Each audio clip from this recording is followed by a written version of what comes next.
মৰমৰ শিক্ষাৰ্থীসকল afternoon on a hill কবিতাটোৰ আমি 4 নম্বৰ কুৱেশ্যন নম্বৰ 4 লৈকে এক্টিভিটিখিনি কৰিলোঁ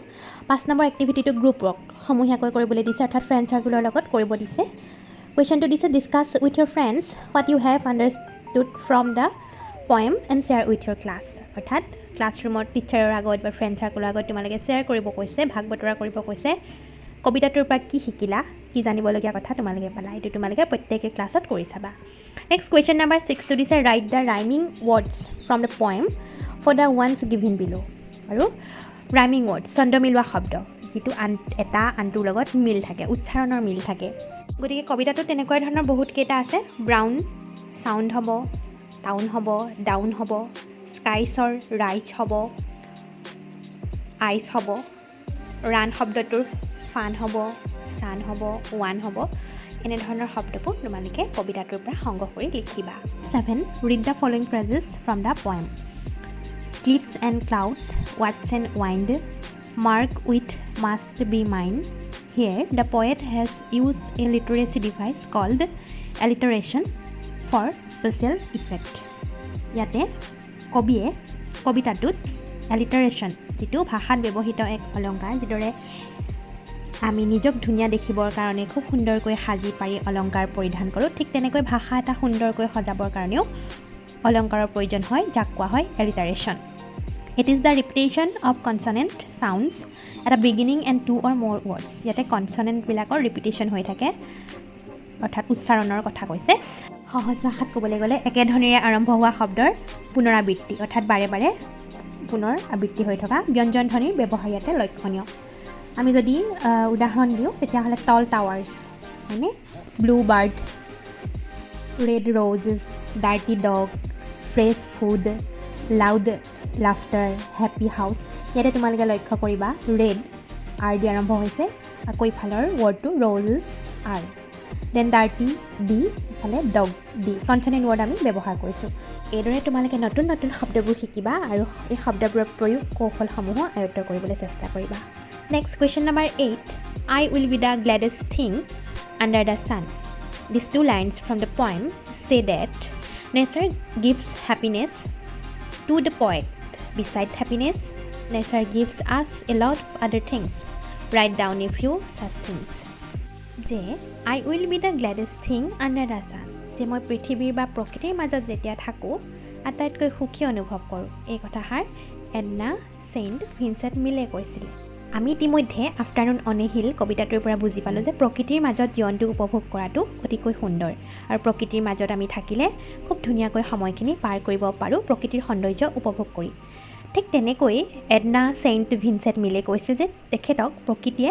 হেপিনেছ দিয়ে তেওঁ প্ৰকৃতিৰ মাজত থাকি সুখ অনুভৱ কৰে ইয়াৰ উপৰিও প্ৰকৃতিয়ে আমাক কি দিয়ে তাৰে 3টা আমাক লিখিবলৈ কৈছে মানুহ হৈছে প্ৰকৃতিৰ দান গতিকে প্ৰকৃতিক এৰাই চলি আমি কোনো কামেই সম্পূৰ্ণ কৰিব নোৱাৰোঁ গতিকে তাৰ ভিতৰতো আমি যদি 3টা বিষয় নিৰ্বাচন কৰোঁ প্ৰকৃতিৰ পৰা আমি এয়াৰ পাওঁ বায়ু ৱাটাৰ পানী আমি প্ৰকৃতিৰ পৰা পাওঁ ফুড খাদ্যবাহ আমি খেতি কৰিলেহে সেই খেতি সামগ্ৰীসমূহ আমি খাদ্য আকাৰে পিছত গ্ৰহণ কৰিব পাৰোঁ গতিকে প্ৰকৃতিৰ পৰা আমি বিভিন্ন উপাদান আহৰণ কৰি আছোঁ প্ৰকৃতিক এৰাই চলি আমাৰ জীৱন নিৰ্বাহ কৰাটো অসম্ভৱ ইয়াৰ উপৰিও প্ৰকৃতিৰ পৰা আৰু আমি কি বস্তু আহৰণ কৰিব পাৰোঁ তোমালোকে এবাৰ ভাবিবাচোন আৰু শ্ৰেণীৰ শিক্ষক তথা লগৰ সমনীয়াৰ লগত এই কথাবোৰ আলোচনা কৰিবা দেই নেক্সট 8 নম্বৰ কুৱেশ্যনৰ B what's the wind bow down the grass and grass raise the poet derives immense pleasure by looking at nature observe nature around you what attracts you share with your friend afternoon on a hill কবিতাটোত কবিয়ে বতাহৰ চেৱে চেৱে পাহাৰৰ দাঁতিত থকা ঘাঁহনিবোৰ হালি পৰা আকৌ পুনৰ আগৰ অৱস্থালৈ ঘূৰি অহা সেই দৃশ্যবোৰ উপভোগ কৰিছিলে প্ৰকৃতিৰ লগত তেওঁ নিজকে বিলীন কৰি দিছিল গতিকে তোমালোকেও তোমালোকৰ চৌপাশৰ পৰিৱেশটো পৰ্যবেক্ষণ কৰিবা আৰু পৰিৱেশত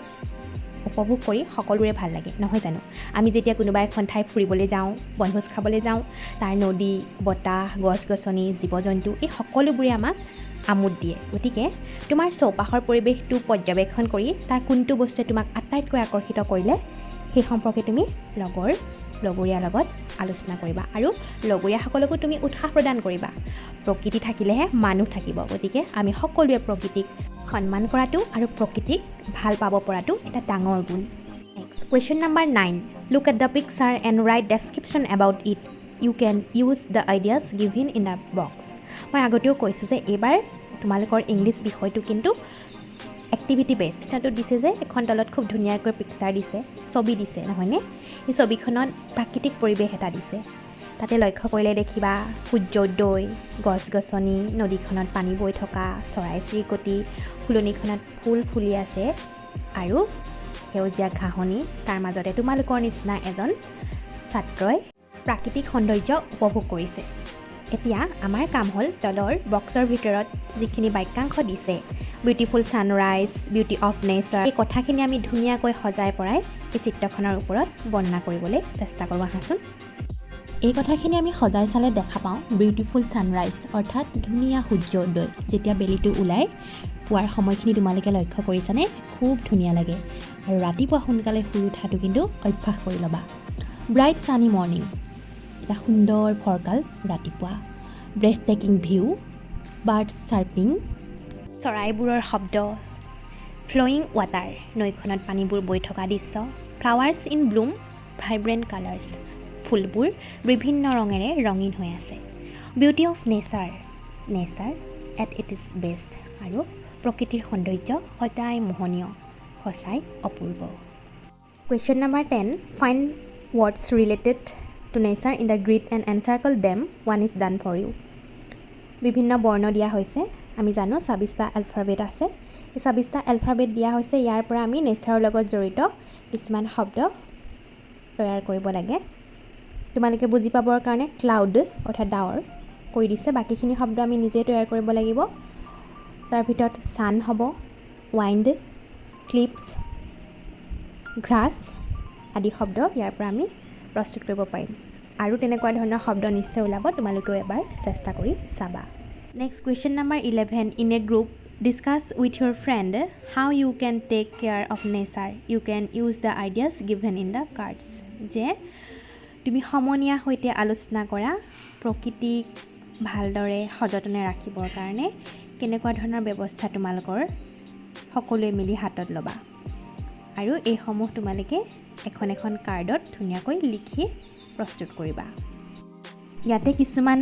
ধাৰণা অৰ্থাৎ আইডিয়াছ উত্থাপন কৰিছে যেনে প্লান্টিং এণ্ড নাৰ্চাৰিং ট্ৰিজ অৰ্থাৎ গছ গছনি ৰোৱা আৰু গছ গছনি ৰোপণ কৰা প্ৰিজাৰ্ভিং ৱাটাৰ পানী সংৰক্ষণ এইটো অতি জৰুৰী কিন্তু আমি সকলোৱে অবাবত পানী নষ্ট কৰিব নালাগে ডিছপ'জিং গাৰ্বেজ ইন বিনছ আমাৰ যিসমূহ ডাষ্টবিন দিয়া থাকে সেইবোৰতহে আমি লেতেৰা জাবৰ জোঁথৰ পেলাব লাগে তাৰ উপৰিও switching off the lights while going out of the room যেতিয়া লাইট ফেন এটা ৰুমত চলি থাকে তাৰ সেই ৰুমটোৰ বাহিৰলৈ ওলাই যোৱাৰ আগতে কিন্তু আমি সেইসমূহৰ ছুইচ অফ কৰিব লাগে বন্ধ কৰি থৈ যাব লাগে ৱাকিং to nearby places instead of using a vehicle অৰ্থাৎ ওচৰ চুবুৰীয়া বা ওচৰৰ যিসমূহ ঠাই থাকে সেই ঠাইসমূহলৈ পৰাপক্ষত বিভিন্ন যান বাহনৰ সুবিধা লোৱাতকৈ আমি নিজে খোজকাঢ়ি যোৱাটোৱে ভাল কিয়নো আমি সকলোৱে জানো গাড়ী মটৰৰ যিবোৰ ধোঁৱা ধূলি এইবোৰে কিন্তু আমাৰ পৰিৱেশত অতি বেয়া প্ৰভাৱ পেলায় গতিকে পৰিৱেশটো সুন্দৰ আৰু সযতনে ৰাখিবলৈ তোমালোক এতিয়াৰ পৰাই চেষ্টা কৰিবা আৰু ভালদৰে ৰাখিবা next question number 12 look at the pictures this represent some activities for nurturing a plant choose the appropriate words of phrases from the box and write them below' the picture এইটো তোমালোকে কৰিবলগীয়া এক্টিভিটি যে কিছুমান চিত্ৰ দিয়া আছে আৰু চিত্ৰসমূহ দেখিয়ে তোমালোকে নিশ্চয় গম পাইছা গছ গছনি ৰোপণৰ চিত্ৰ গছ গছনি প্ৰতিপালনৰ চিত্ৰ গতিকে কাষৰ বক্সত যিখিনি শব্দাংশ দিয়া আছে সেই বাক্যাংশখিনি আমি খালী ঠাইত উপযুক্তভাৱে বহুৱাব লাগিব প্ৰথম চিত্ৰখন দেখি তোমালোকে নিশ্চয় বুজি পাইছা যে এজোপা গছৰ তলত যিবোৰ অপ্ৰয়োজনীয় গছ গছনি গজি উঠে বনপাত সেইসমূহ আঁতৰাই চাফা কৰি গছজোপা মুকলিকৈ ৰখা হয় গতিকে ইয়াক কোৱা হয় উইডিং নেক্সট চিত্ৰখনত দেখিছা যে গছজোপা বৃদ্ধি হ'বলৈ বা সময়মতে ডাঙৰ হ'বৰ কাৰণে কিছু সাৰৰ প্ৰয়োজন হয় যিদৰে আমি সময়মতে খোৱা আদি কাম কৰিলেহে আমাৰ জীৱনশৈলীটো সুন্দৰকৈ চলি গৈ থাকে ঠিক তেনেকৈ গছ এজোপাকো প্ৰয়োজন হয় যাক কোৱা হয় প্ৰভাইডিং নিউট্ৰিয়েণ্টছ নেক্সট চিত্ৰখনত গছ এজোপাক আমি অকল ৰুলেই নহ'ব, সাৰ জাবৰ দিলেই নহ'ব, গছজোপাক আমি আৱৰি ৰাখিব লাগিব, অৰ্থাৎ যাতে বিভিন্ন জীৱ জন্তুৱে নষ্ট কৰিব নোৱাৰে, গৰু ছাগলী আদি খাই অনিষ্ট কৰিব নোৱাৰে, তাৰ কাৰণে আমি বেৰা দিব লাগিব। যিদৰে আমি গছপুলি ধুনীয়াকৈ টাবত দিওঁ বা মাটিত দিয়া সকলো আমি জেওৰাই সুন্দৰকৈ বেৰি থওঁ, নহয়নে? গতিকে এয়া হ'ব ফেন্সিং। নেক্সট চিত্ৰখনত যে এজোপা গছক আমি বিভিন্ন কীট পতংগই আক্ৰমণ কৰে, সেই কীট পতংগৰ পৰা ৰক্ষা কৰিবৰ কাৰণেও আমি দৰৱ ব্যৱহাৰ কৰিব লাগিব। গতিকে এই প্ৰক্ৰিয়াটোক কোৱা হয় protecting from paste and disease. আমি বিভিন্ন ৰোগৰ পৰাও গছজোপাক সুৰক্ষা প্ৰদান কৰিব পাৰিব লাগিব। নেক্সট, এই সকলোবোৰ কৰাৰ উপৰিও এজোপা গছক সূৰ্যৰ ৰশ্মি কিন্তু অতিকৈ প্ৰয়োজনীয়। সূৰ্যৰ ৰশ্মি নহ'লে গছে কেতিয়াও খাদ্য প্ৰস্তুত কৰিব নোৱাৰে। আমি ভালদৰে সালোক সংশ্লেষণ প্ৰক্ৰিয়াটোৰ বিষয়ে অধ্যয়ন কৰিলে জানিব পাৰিম। গতিকে আমাৰ নেক্সটটো হ'ব এনচিয়ৰিং ছাফিচিয়েণ্ট ছানলাইট, যে গছজোপাই পাৰ্য পৰিমাণে যিমান পৰিমাণে প্ৰয়োজন সূৰ্যৰ ৰশ্মি পাইছেনে নাই পোৱা সেই সম্পৰ্কে আমি সজাগ হ'ব বা লক্ষ্য কৰিব লাগিব। আৰু এই চিত্ৰসমূহৰ আটাইতকৈ শেষৰখন চিত্ৰ দেখি তোমালোকে সকলোৱে নিশ্চয় বুজিছা, পানী নহ'লে যিদৰে মানুহ জীয়াই থাকিব নোৱাৰে বা কোনো জীৱ জীয়াই থাকিব নোৱাৰে, ঠিক একেদৰে এজোপা গছকো পানীৰ প্ৰয়োজন হ'ব। জোখমতে আমি আৰু সময় অনুযায়ী গছজোপাক পানী যোগান ধৰিব লাগিব। গতিকে ইয়াতে আমি লিখিব লাগিব ৱাটাৰিং ৰেগুলাৰলি। সদায় আমি গছজোপাৰ গুৰিত পানী যোগান ধৰিব লাগিব। আজিৰ ক্লাছটোত আমি ইমানখিনি আলোচনা কৰিলোঁ। পৰৱৰ্তী সময়ত বাকী যিখিনি এক্টিভিটি আছে তোমালোকৰ সহযোগ পালে নিশ্চয় আলোচনা কৰিম। তেতিয়ালৈকে সকলো ভালে থাকা, পঢ়া শুনা কৰি থাকা। Thank you once again.